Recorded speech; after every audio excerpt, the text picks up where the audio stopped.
사실 저희가 요즘에 생각해 보니까 첨단 산업 위주로 참 이야기를 많이 한 것 같습니다. AI 뭐 밤사이에도 엔비디아 주가 발표되면서 또 그 실적 발표되면서 주가가 15%나 폭등을 했던데요. 근데 잠시 우리가 굴뚝 산업 또 되돌아볼 필요가 있어 보입니다. 사실 그게 우리 산업의 근간이기도 하고요. 또 우리 생활과 아주 밀접하기도 합니다. 자, 그 중에서도 화학 이야기를 접해볼 텐데요. 이분에게 들어보면 더 재밌으실 겁니다. 곽재식 작가와 함께합니다. 안녕하세요. 안녕하세요, 곽재식입니다. 지난번에 출연하셨을 때 네네. 피부에 옷처럼 와 닿는 게 화학이다. 아하. 그 이야기 해주셨었고 그렇습니다. 실제로 옷에 쓰이는 그 화학 소재도 몇 가지 이야기 해주셨잖아요. 그렇습니다. 오늘은 조금 더 깊이 있게 들어가 볼까요? 네네. 지난번에 드렸던 말씀 다시 한 번 더 드리면 네.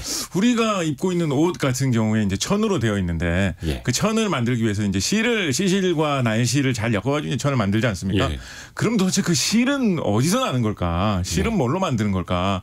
생각해 보면 우리가 입고 있는 옷처럼 어느 정도 질기면서도 뭐 쇳덩어리처럼 무겁지는 않고 상당히 좀 가벼우면서도 그렇다고 뭐 종이잔처럼 잘 찢어지지는 않는 네. 이런 재료라는 거를 언뜻 생각해 봤을 때 사실 쉽게 생각할 수 있는 건 아니거든요.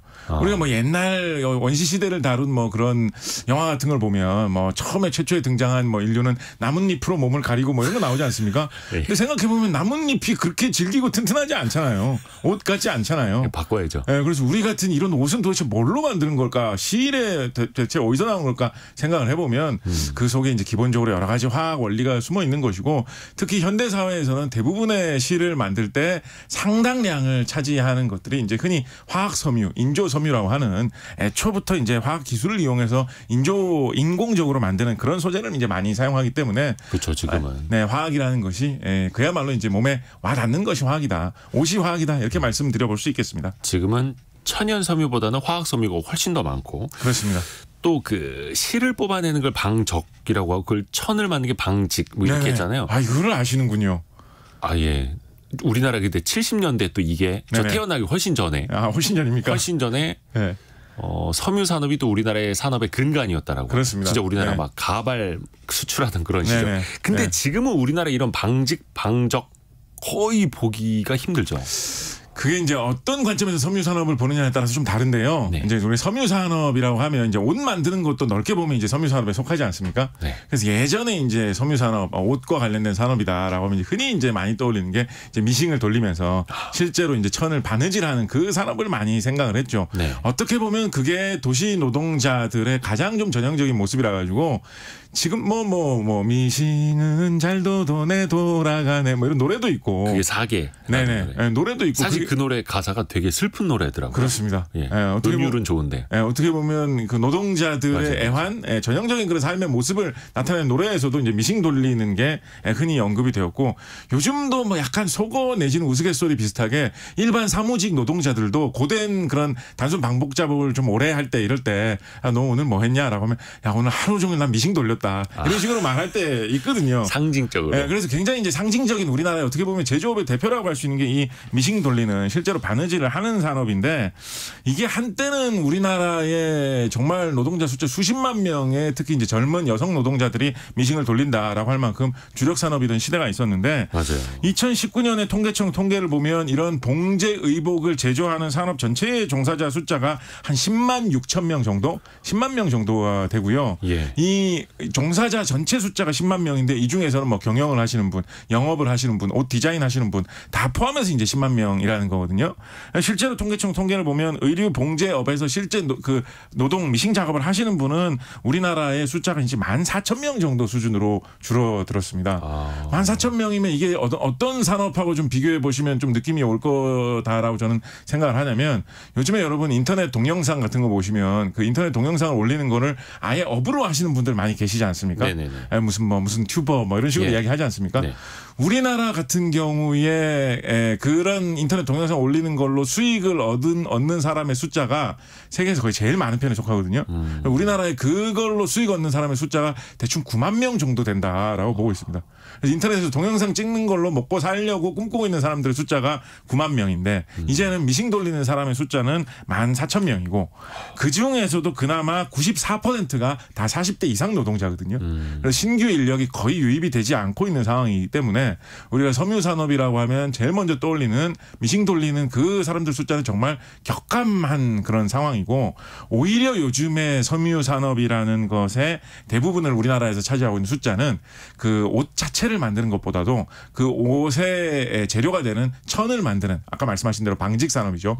그 분야의 산업 아니면 그거보다 한 단계 더 내려와가지고 그 옷의 천을 만드는 기본 재료가 되는 그 실 네. 혹은 그 실의 재료가 되는 그 물질을 만드는 산업 요 산업 같은 경우에는 그보다는 훨씬 더 규모가 커가지고 아직도 상당한 규모를 좀 차지하고 있다 이렇게 보시면 될 것 같습니다. 근데 그 확실히 종사자 수는 줄어들 수밖에 없었고 그래서 이게 화학 합성섬유 쪽으로 이제 넘어가고 있는 거고요. 네.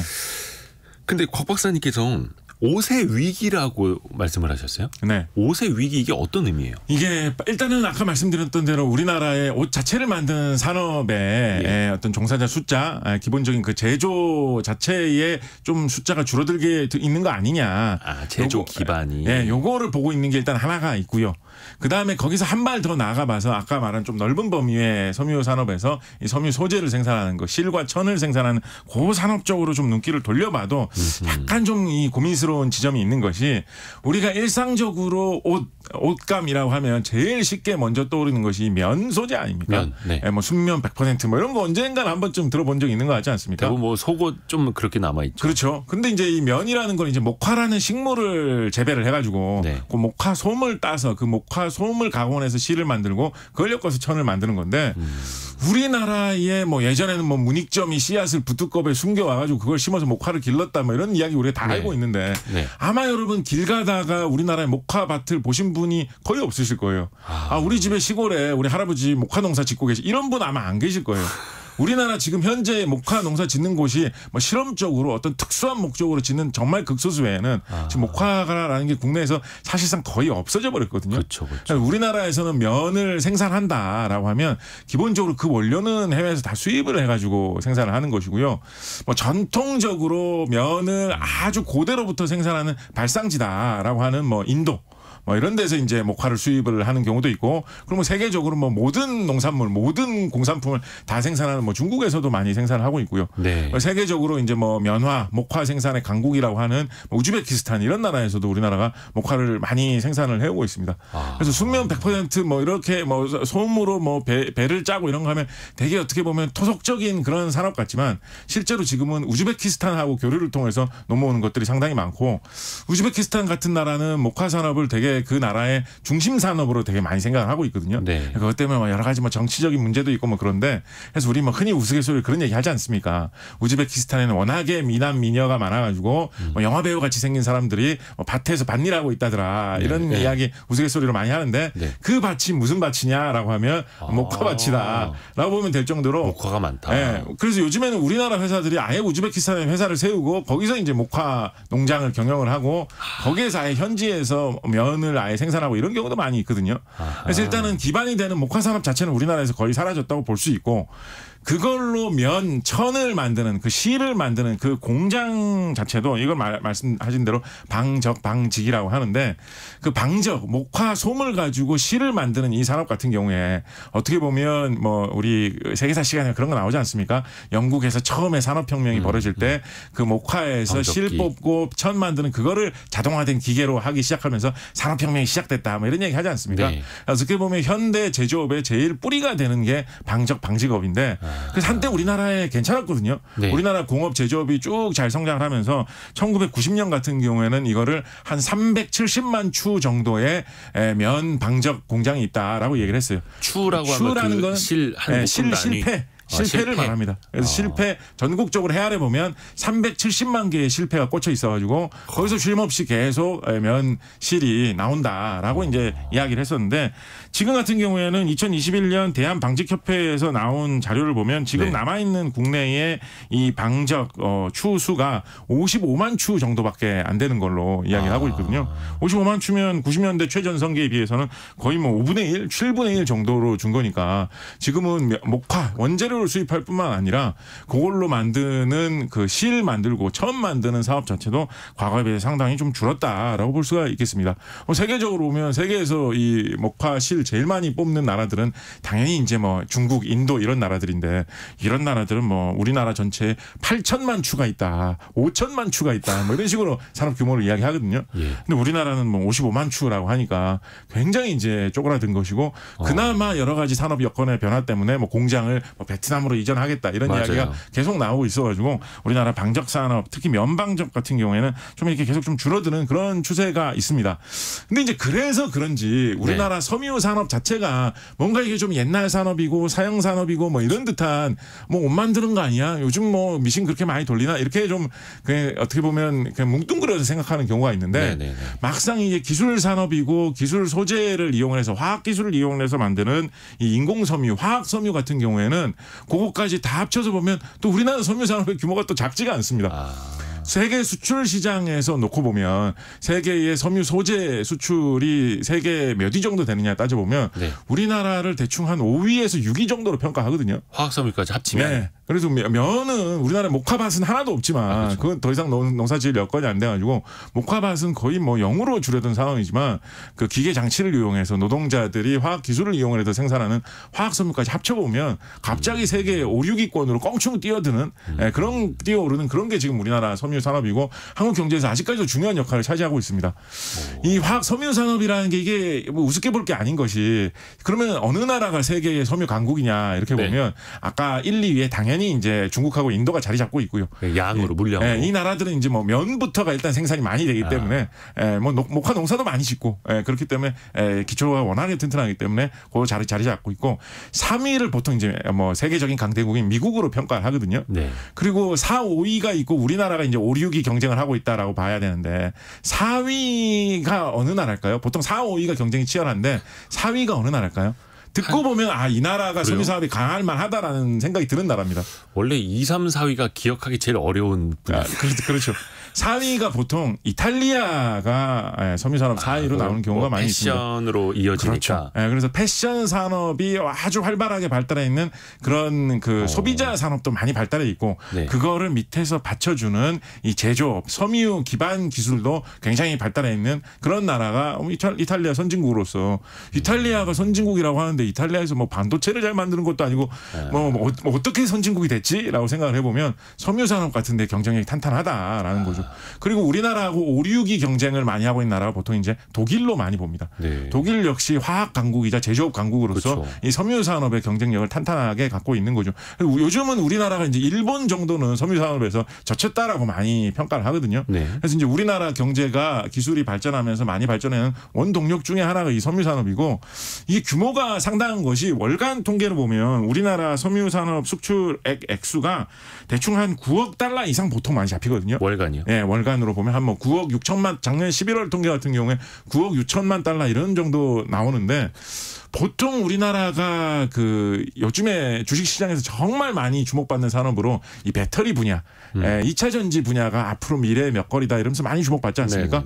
근데 9억 달러 정도면 월간 배터리 수입이 9억 달러 정도 나올 때가 많이 있거든요. 그렇다고 보면 뭐 그렇게 화려하게 주목을 많이 받는 배터리에 비해서 섬유가 오히려 수출 더 잘 될 때도 있다라고 할 수 있는 그런 산업 분야고요. 우리가 해외에 한국산 제품이 수출된다라고 하면 가전제품이 뭐 한국산 세탁기가 뭐 한국산 뭐 그런 여러 가지 전자제품이 수출되는 거 많이 떠올리지 않습니까? 근데 가전 수출액이 한 달 월간 통계로 보면 대충 뭐 9억, 10억, 8억 뭐 이런 정도에서 왔다 갔다 하거든요.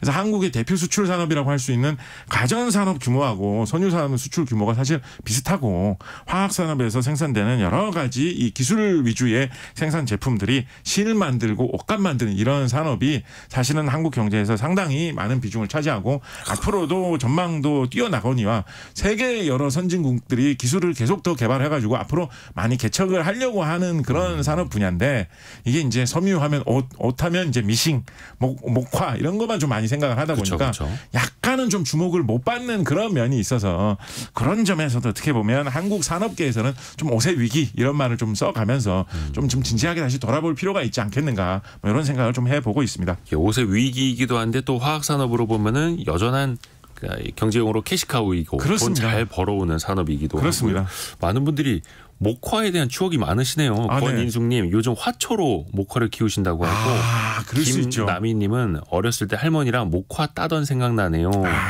그리고 정진권님을 비롯해서 많은 분들이 예전에 그 주변에 지역에 방직 공장들이 있었는데 네. 지금은 다 어디 갔는지 모르겠다고. 그래서 저도 경제 쪽 취재하다 보면 항상 그런 이야기 나옵니다. 어떤 방직 회사가 공장 부지를 매각한다. 그래서 거기를 지역에서 뭐 랜드마크로 개발을 한다. 그렇죠. 예, 이런 이야기들 많이 나오고 사실은 있죠. 뭐 우리나라의 영등포에 있는 뭐 대표적인 쇼핑몰 만든 맞아요. 그 회사만 해도 원래는 이제 방직 회사로 출발했던 회사고 맞습니다. 그 회사가 20세기 초에는 한국의 뭐 공업, 제조업의 뭐 대표적인 뿌리를 나타내는 그런 회사였는데 상징적인 회사였죠. 그 회사 같은 경우에 그 회사 요즘 베트남에도 공장을 지어가지고 사업을 나름대로 열심히 하고 있는데 그 회사 같은 경우에 이제 연말에 보고서 같은 거 나올 때 뭐 주주들한테 자료 공개할 때 이럴 때 보면 그 쇼핑 유통업에서 나오는 매출하고 방직 매출하고 비슷비슷합니다. 근데 이제 방직은 좀 이렇게 사업이 안 되면 뭐 손해를 볼 때도 있고 그렇기 때문에 오히려 지금은 유통업의 비중이 좀 더 큰 느낌이 아닌가라고 들 정도로 그 회사 이름 자체는 방직이란 말이 뿌리가 그대로 아직 남아 있는데 그래서 이제 면방직 같은 경우에는 우리나라가 좀 변화가 확실히 있었다라고 볼 수 있고 그에 비해서 이제 기술 위주의 화학 산업, 이 인조 섬유, 화학 섬유 같은 경우에는 아직까지도 여러 가지 많은 시도가 이루어지면서 계속해서 뭐 미래로 좀 나아가고 있는 그런 경향이 뚜렷이 보이고 있다 할 수 있겠죠. 이제는 그 방직 회사들도 상장사 이름도 뒤에 방직을 떼고 다른 이름들로 이제 이름도 바꾸고 뭐 그런 경우 있죠. 네. 신승호님이 글을 올려주셨는데 이게 맞는지 모르겠네요. 저희 경제방송이니까 코롱이 코리아 나일론이라는 맞습니다. 소리를 들은 것 같아요라고. 네네, 맞아요. 그렇게 생긴 이름입니다. 네. 야, 신기합니다. 우리가 이 깨알 상식을 이렇게 많이 얻어갑니다. 네. 성공 예감 이대호입니다. 함께하고 계시고요. 곽재식 작가 이야기를 들어보고 있습니다. 그러면 일단 천연 섬유들도 이게 종류가 많지 않습니까? 그렇습니다. 실크도 천연 소재죠. 그렇죠. 천연이라고 할 수 있죠. 그 양모도 있고 뭐 모시도 있고 이게 종류가 많아요. 네네. 이런 것들은 대표적으로 어떻게 만들어지는 거예요? 이게 또 뿌리가 다 다릅니까? 네, 실크면 린넨, 모시, 양모 이렇게 이제 뭐 대충 천연 소재 하면 많이 떠오르는 것들인데요. 네. 분류를 해보자면 실크하고 양모하고 한 묶음이고 면, 린넨, 모시가 한 묶음이다. 뭐 이렇게 생각해볼 수가 있겠습니다. 어떻게 이거 분류를 한 걸까요? 실크하고 양모가 왜 하나로 분류되고 면, 린넨, 모시가 또 왜 하나로 분류가 됐을까요? 요거는 좀 생물학적으로 설명을 해보면 실크하고 양모는 동물에서 나오는 겁니다. 실크는 이제 누에 나방을 키워가지고 누에 나방이 뿜어놓은 그 누에 고치를 풀러가지고 그걸 엮어서 실을 만드는 거죠. 네. 누에 나방이라는 동물에서 나오는 겁니다. 네. 양모도 이제 우리가 흔히 울이라고 하는 소재. 네. 양모도 이제 양을 키워가지고 양털을 깎아가지고 그 털을 엮어서 실을 만드는 거죠. 그래서 동물에서 나오는 소재로 만드는 것이 실크하고 양모고 면, 린넨, 모시는 다 식물을 키워가지고 뭐 목화, 솜, 그 씨앗에서 생기는 솜 같은 부분, 린넨이나 모시는 그 식물의 줄기나 잎에서 나오는 실같이 생긴 성분들을 따로 빼내가지고 모아가지고 그걸 엮어서 이제 실을 만드는 것인데요. 그래서 이제 화학적으로 보면 실크나 양모는 약간 단백질 같은 성분이 많이 들어있는 사람 머리카락하고 뭔가 성분이 비슷할 것 같은 그런 거지 않느냐라고 볼 수가 있고요. 면, 린넨, 모시 같은 경우는 식물에서 뽑아낸 거기 때문에 우리가 이제 소화가 잘 되는 거는 좀 먹어줘야지 좋다라고 하는 그 섬유소 있지 않습니까? 네. 그게 화학적인 성분의 기반이 되는 것들이 면, 린넨, 모시다. 뭐 이렇게 이야기를 해볼 수가 있겠습니다. 그 중에서 이제 제일 대표적으로 뭐 옷감하면 특히 한국에서는 제일 먼저 떠오르는 게 이제 이제 목화라고 할 수 있을 텐데요. 목화 같은 경우에는 뭐 전 세계적으로 제일 먼저 크게 농사가 시작된 거는 대체로 고대 인도에서 좀 많이 시작되지 않았느냐 보고 있거든요.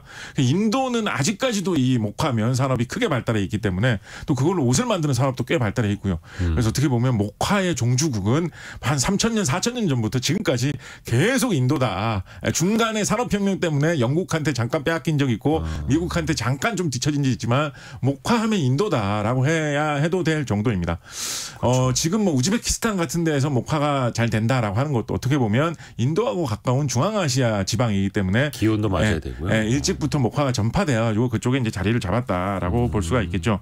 이게 재밌는 게 뭐냐면 그래서 중앙아시아, 아시아 지역에서 목화 농사가 초기에 좀 많이 퍼져 나가다 보니까 중세 시대 혹은 르네상스 시대의 유럽의 기록 같은 걸 보면 약간 전설 비슷하게 희한한 이야기로 무슨 이야기가 있냐면 네.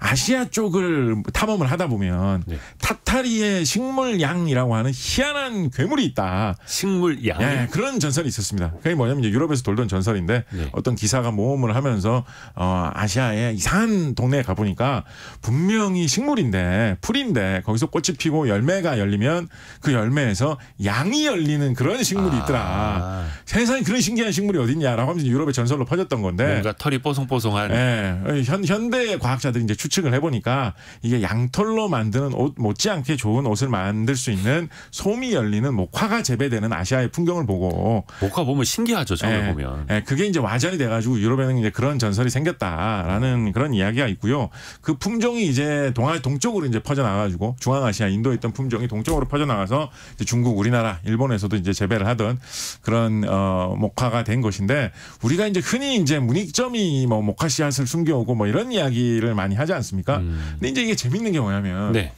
2000년도에 우리나라 충청남도 부여에 능산리에 있는 백제 시대의 유적을 발굴을 하다가 네. 뭔가 이상한 천조각 같은 게 발견이 됐는데 예전에 사찰자리 절터였던 곳으로 추정이 되는 곳에 발굴을 하다가 이상한 천조각이 발견이 됐는데 그래서 뭐 오래된 백제 시대의 천조각인가 보다라고 하면서 이제 넘어갔는데 2010년도에 요거를 정밀 조사를 하면서 현미경으로 세세하게 관찰을 하다 보니까 이 백제 시대의 천조각이 사실은 목화로 된 면으로 돼 있는 것이다 라는 게 이제 밝혀졌거든요.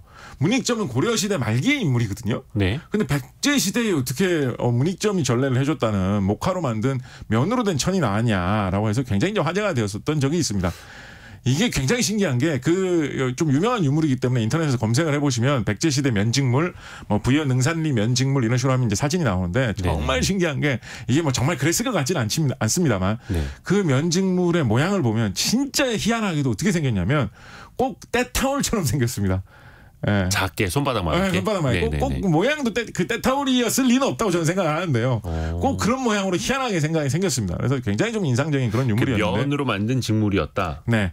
그래서 지금 현대의 이제 고고학자들이 추정을 하기로는 우리나라의 아주 고대로부터 나름대로 어떻게 해서 전해진 그런 면직물이 목화가 있기는 있었는데 그게 이제 일반 대중들이 사용할 정도로 그렇게 농사가 잘 되는 품종은 아니라 가지고 특수 용도로 사용이 되고 있었고 고려시대에 문익점이 목화를 전래를 해줬다는 거는 한국에서도 대량으로 농사가 잘 되는 그런 품종을 전해줬다는 얘기가 아니겠느냐 이런 추정이 나오고 있죠. 그래서 삼국시대에도 있기는 있었다. 그래서 뭐 여러 가지 이런 목화 면직이 업이 세계사에 여러 가지로 영향을 많이 미치는 상당히 좀 재미있는 어떻게 보면 우리의 의식주 중에서 중요한 한 3분의 1을 차지하는 의 분야를 담당하는 것이 이 의산업이기 때문에 이야기거리가 많은 기술산업일 수밖에 없겠다는 생각도 듭니다.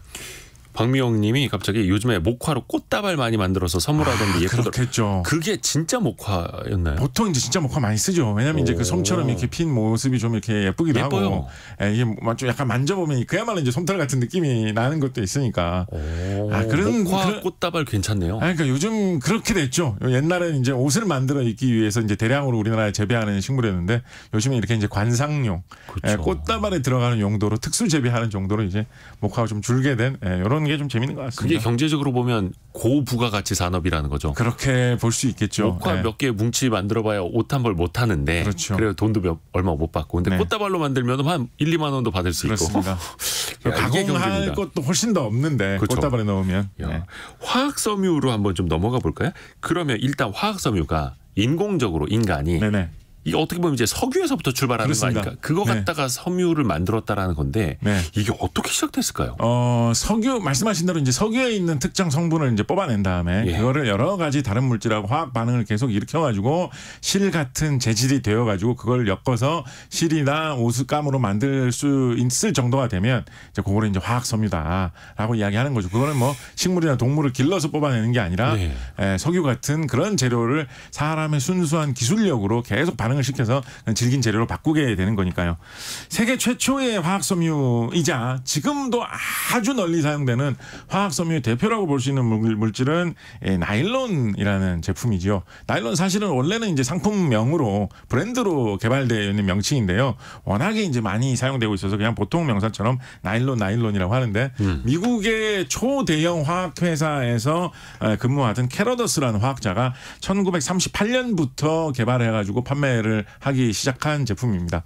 이게 재밌는 게 이 화학회사가 이 상업적인 화학회사이다 보니까 당연히 네. 이제 거기서 연구 개발을 하시는 분들도 다 돈 될 만한 제품을 개발하려면 어떻게 기술을 해야 되느냐 그쵸. 이런 걸 다 연구하시는 분이었는데 캐러더스 같은 경우에 굉장히 뛰어난 화학자였는데 스카웃을 해오기 위해서 좀 좋은 조건을 내걸어야지 캐러더스가 이 회사에 가가지고 일을 하지 않겠습니까? 네. 그렇다 보니까 스카웃 조건으로 이야기한 것이 당신 같은 경우에는 우리 회사에 들어와서 일하면서 뭐 상업적인 성공 가능성이나 돈 될 연구 이런 거에 영향할 필요 없이 그야말로 순수 과학 연구를 해도 우리가 다 거의 인정을 해주겠다. 자유롭게 연구를 해가지고 연구 결과만 우리한테 공유를 해다오. 네. 라는 조건으로 이 캐러더스라는 분을 스카웃을 해가지고 연구를 하기 시작했던 거거든요. 네. 그런데 이분이 처음에는 사실 고무 개발하기 위한 연구를 했었어요. 네. 고무도 이제 합성 고무가 있고 천연 고무가 있는데 네. 이런 석유에서 나온 제품으로 나무에서 뽑는 고무하고 비슷한 걸 개발하려면 어떻게 해야 될까 여러 가지 연구를 하다가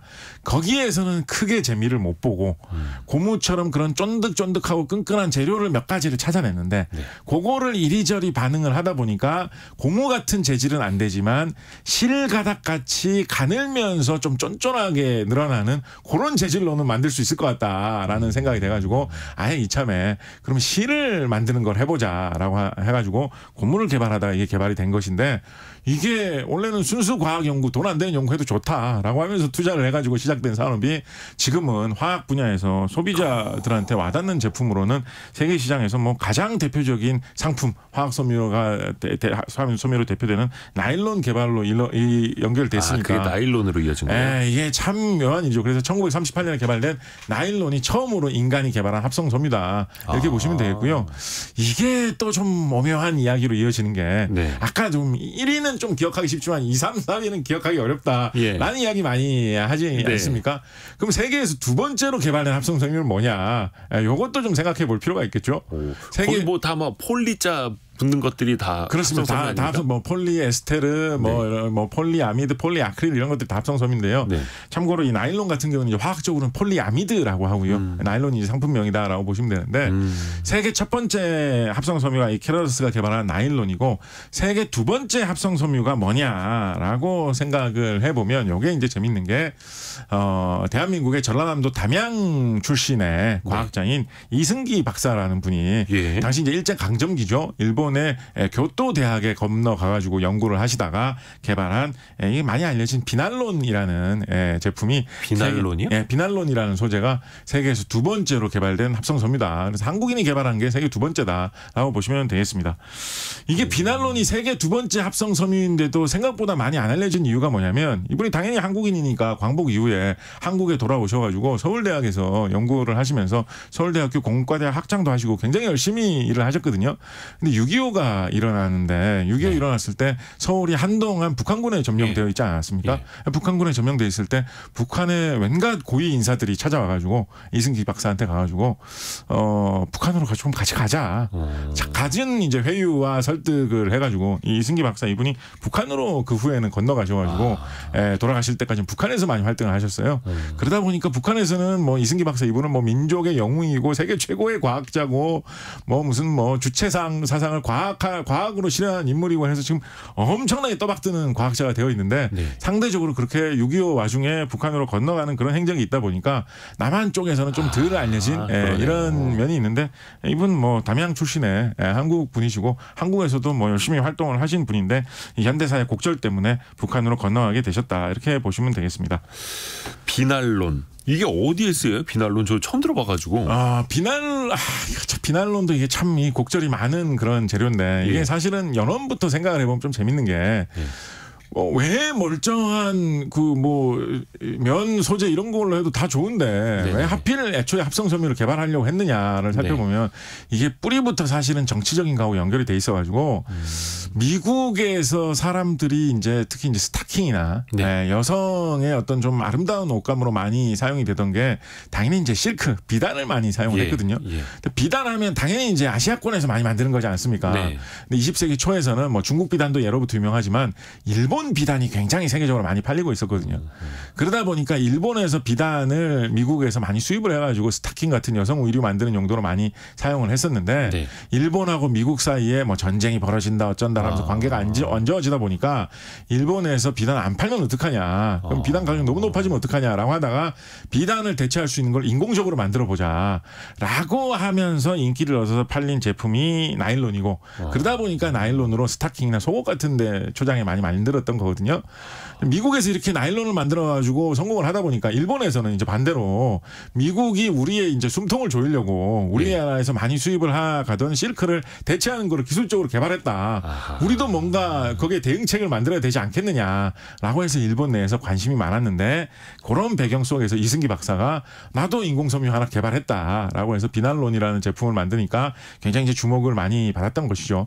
근데 이게 이제 북한으로 건너가서는 당연히 이제 한국인이 개발한 재료니까 북한의 그런 주체 사상 이런 게 있지 않습니까? 네. 그래서 이제 많이 좀 주목을 받았던 그런 측면도 있고요. 비난론 같은 경우에는 이게 석탄하고 석회선을 주 원료로 만들 수 있다는 그런 특징이 있습니다. 그래서 경제 제재나 이런 것 때문에 석유 수입이 끊겨도 북한에서도 생산이 되는 석탄하고 석회석으로 계속해서 만들어낼 수 있다는 이런 특징이 있거든요.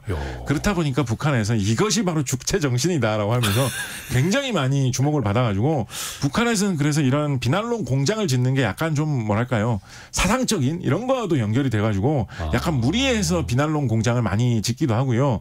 비난론 같은 경우에 이거를 그냥 석탄으로 대충 이렇게 만들어 보면 뭐 세계 두 번째로 만들어진 실용적인 화학 섬유다 보니까 이게 뭐 괜찮긴 하거든요. 네. 좋긴 하거든요. 그런데 이게 재질이 촉감이 그렇게 뭐 좋거나 뭐 수분 흡수를 잘한다거나 이런 성격에서 좀 부족한 점이 있어가지고 이게 뭐 밧줄을 만든다든가 천막을 만든다든가 이런 용도로는 좀 적합하지만 뭐 사람 옷을 만든다든가 이런 데는 그렇게 사실 좋지는 않거든요. 근데 이게 북한에서 이게 어떤 민족의 섬유다라고 해가지고 무리해서 이걸로 뭐 옷도 만들어서 입어라 뭐 이렇게 하다 보니까 좀 거친 건가 보네요. 예, 이게 크게 사실은 투자 대비로는 이익을 좀 못 봤습니다. 지금 와가지고 돌아보면 천막 만들긴 좋은데 옷을 만들기엔 좀 부적절한. 네, 그래서 뭐 요즘 와서는 이게 이승기 박사가 북한 같은 체제가 아니라 다른 체제에서 꾸준히 연구를 해 왔다면 비난론도 훨씬 더 효과적으로 많이 사용될 수 있었을지도 모르고 그렇죠. 그리고 그 연구 기술로 뭐 굳이 뭐 석탄만 이용해서 뭘 만들어야 된다 이런 제약 없이 열심히 연구를 하고 제자들을 길러냈으면 훨씬 더 큰 성과를 이루지 않았겠는가. 아쉽네요. 뭐 이런 이야기도 많이 하고 있습니다. 이게 비난론 이름이 이제 비닐하고 비슷하다 보니까 이게 비닐인가요 물어보시는 분들 많은데 그건 아니고 이게 비닐이 저도 이거를 알고 나서 깜짝 놀랐는데 비닐이 영어더라고요. 그렇습니다. 네. 네. 바이닐이라는 것인데 그럼 말씀 이거 일본어로 이제 비니로 이렇게 부르시는 분들 일본어로 많아가지고. 비닐이고요. 예, 영어로는 바이닐이라고 하고 뭐 독일이나 유럽권에서는 그냥 비닐이라고 비슷하게 발음하시는 곳도 많이 있고요. 이게 이제 좀 재밌는 게 비닐 같은 게 이제 흔히 이제 합성 수지라고 하는 플라스틱의 재료거든요. 네. 넓은 의미에서 보면 이 나일론이나 비날론 같은 이런 폴리에스테르 같은 이런 합성 섬유도 어떻게 보면 플라스틱이라고 볼 수 있을 만한 재료입니다. 그렇죠. 근데 플라스틱인데 플라스틱 우리가 흔히 떠올리는 플라스틱처럼 딱딱하게 굳은 게 아니라 예. 실처럼 이렇게 잘 휘어지고 옷감을 만들기 좋은 것들을 따로 묶어서 이제 합성 섬유라고 인조 섬유라고 구분해서 부른다. 이렇게 보시면 되겠고요. 우리 흔히 이제 비닐이라고 하는 하는 거는 이제 업계에서는 화학 업계에서는 네. 비닐이라고 하면 폴리염화 비닐이라고 하는 소재가 있습니다. 네. 흔히 이제 건설 현장에서는 PVC라고 하는 소재, 아하, 파이프 같은 거 많이 만드는. 맞아요. 그거를 이제 흔히 화학 업계에서는 이제 비닐이라고 하는데 그 플라스틱 파이프 관 같은 거 그게 그렇습니다. PVC. 예, 근데 이제 그거를 PVC처럼 그렇게 딱딱하게 만들 수도 있고 플라스틱 재료들은 가공이 자유자재로 굉장히 다양하게 할 수 있다는 게 플라스틱의 큰 장점이거든요. PVC 같은 경우는 거기다가 뭐 가소제 같은 그런 다른 첨가제를 좀 타가지고 그거를 좀 말랑말랑하게 좀 이렇게 뭐라 그러죠? 낭창낭창하게. 그럼 호스가 되는 건가요? 네, 그렇게 만들 수 있습니다. 그러면 말씀하신 대로 호스로 만들 수 있고요. 잘 보셨습니다. 호스로 만들 수 있고요. 그거를 더욱더 낭창낭창하게 말한다면 이렇게 쭉 펴면 그걸로 이제 장판도 만들 수 있고 그리고 우리가 흔히 한국에서 속어로 레자라고 하는 네. 레자가 이제 원래 레서라고 하는 그 영어 가죽. 단어의 일본식 발음이 변해서 인조 가죽을 이제 레자라고 하는 거죠. 그 인조 가죽이 사실은 이제 PVC로 이제 많이 만드는 것인데 그것도 넓은 범위로 보면 원래는 이제 동물을 키워가지고 동물 가죽을 벗겨서 만드는 이제 옷의 재료가 되는 것인데 네. 화학적인 이제 이 PVC를 이용을 해가지고 만드는 것으로 수많은 이제 소를 잡지 않고 PVC를 이용을 해가지고 만들면 소를 희생시키지 않고도 우리가 뭐 여러 가지 장판도 만들고 소파도 만들고 할 수 있다라는 것이죠. 레자라는 말도 참 오랜만에 들어봅니다. 네, 추억의 표현 많이 듣는 거예요. 우리가 통상적으로 흔히 이제 비닐이라고 하는 거는 네. 그러니까 뭐 비닐 봉지 이런 거에서 비닐이라고 하는 거는 사실은 PVC 소재는 아니고 폴리에틸렌이나 폴리프로필렌이라고 하는 소재거든요. 네. 이것도 넓은 의미에서 보면 이제 비닐이라고 과학적으로 분류할 수 있는 게 그렇게 틀린 말은 아닌데 업계에서는 그거를 뭐 비닐이라고 하지는 않습니다. 사실은. 그러니까 비닐 봉지는 사실은 어떻게 보면 대표적인 비닐은 아니다라고 할 수도 있는 건데요. 이 폴리에틸렌이나 폴리프로필렌 같은 것도 딱딱하게 굳혀서 만들면 우리가 흔히 생각하는 플라스틱 같은 그런 소재가 되기도 하고요. 그거를 얇게 펴가지고 이렇게 좀 낭창낭창하게 만들면 비닐 봉지가 되기도 하고요. 폴리에틸렌 같은 경우도 요거를 잘 가공을 해가지고 실처럼 뽑아낼 수도 있습니다.